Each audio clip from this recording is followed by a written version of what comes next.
Well, and I think you touched on this too, because like you said, it's not just on the drink side, but you guys are working on your role and your department's role is that whole responsibility in making sure it's a safe drinking environment as well. You know, Mhm. I mean, all the way down to just how you're enjoying drinks with and who you're enjoying drinks with and things like that. And I think that's pretty cool too to see that whole picture come into view.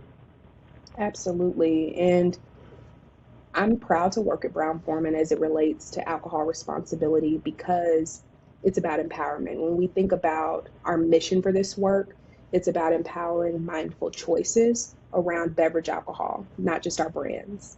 And we have a vision of creating a respectful drinking culture. And to do that, of course, we lean into the standard industry initiatives. We're working on preventing drunk driving through the lens of our brands, whether you're at any Brown-Forman or one of our branded sponsored events, there's access to Safe Rides Home, and we're thoughtful about the positioning of those QR codes. So if you're at a bar or restaurant, it might be stationed at the bar, it might be by the exit, so it's not someone telling you you need a safe ride home.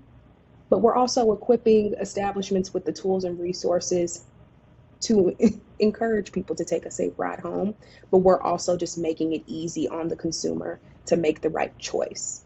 And that's through the lens of our brands. As an industry, we've been focused on preventing underage access and consumption on a global level for decades plus. And again, a part of our a part of our ability to continue selling our product is making sure that of legal drinking age, that's when you have access to it, not a day before. And then something that the entire industry has been working collectively on, and each supplier does it differently, but this idea of promoting mindful drinking and decisions is how we think about it. And that's the culture work. You and I have not talked, we've talked about alcohol a little bit. I haven't mentioned a single brand except for Oak Forester.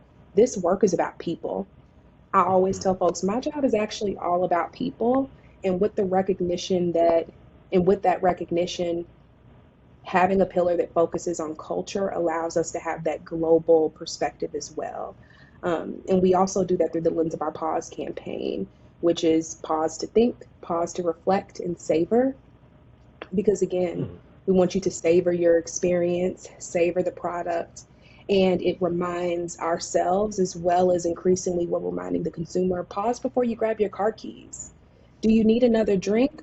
Or maybe you need to get some better music, right? Or maybe it's I need some time for some air or to grab a bite to eat, or let me check in with myself, right? So just reminding ourselves to be thoughtful, because sometimes we're not making the bad decision or the irresponsible decision because we're bad and irresponsible.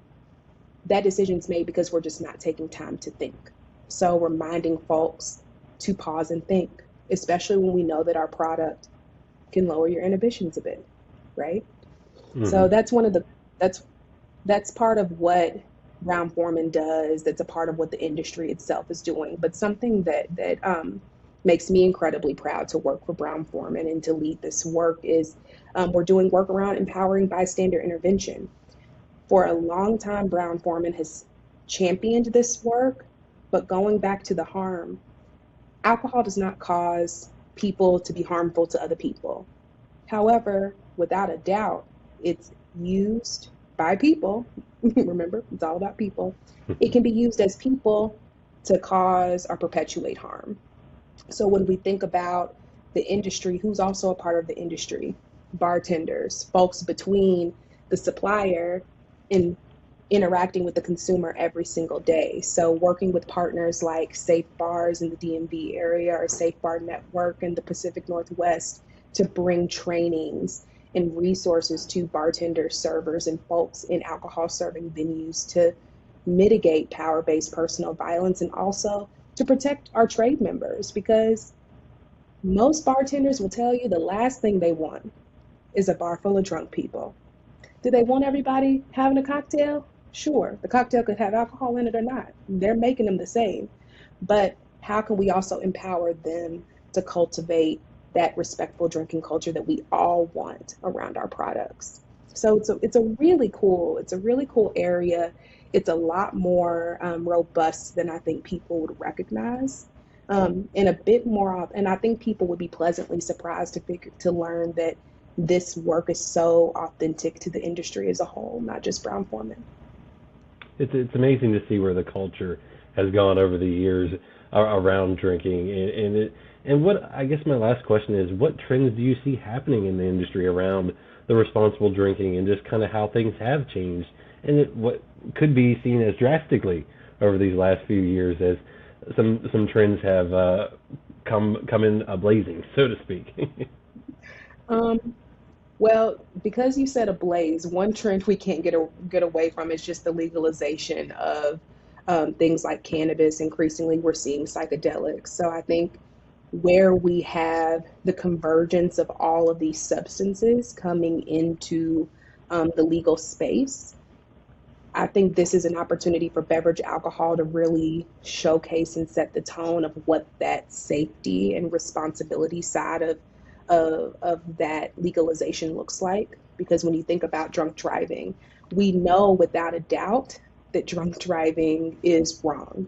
Nobody's going to argue with that. But as you could imagine, there's different conversations that people attempt to have when you think about other things. So I do think there's room to just broaden the idea of what does responsibility mean, not only for beverage alcohol and in those adjacent industries, but just more broadly, what's the impact of our product, right? Socially and environmentally.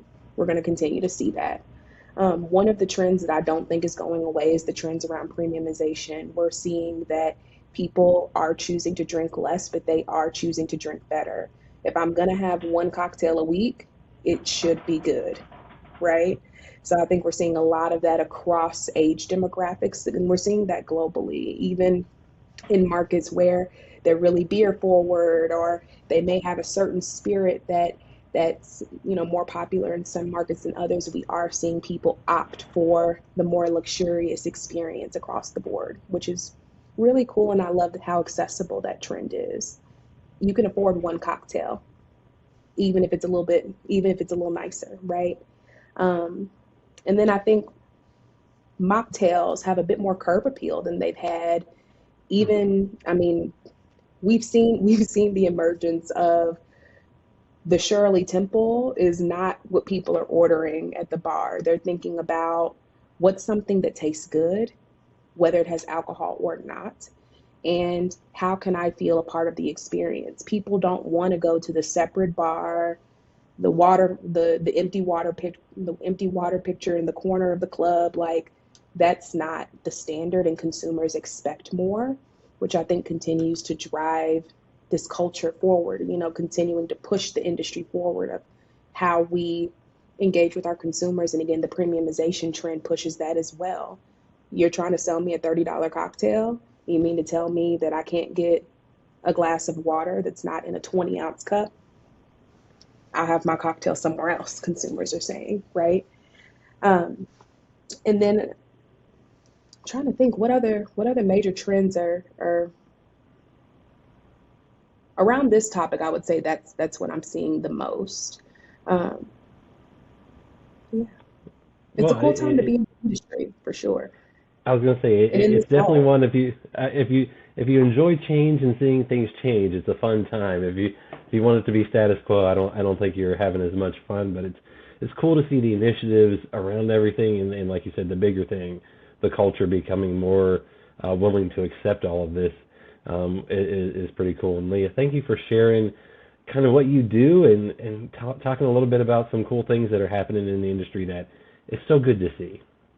Yeah, thank you, and thank you what you're doing as well on your podcast. It's really cool to learn. I enjoyed on the research side listening to some of your other conversations you've had. So thank you for including Brown Foreman and including responsibility, especially during dry January.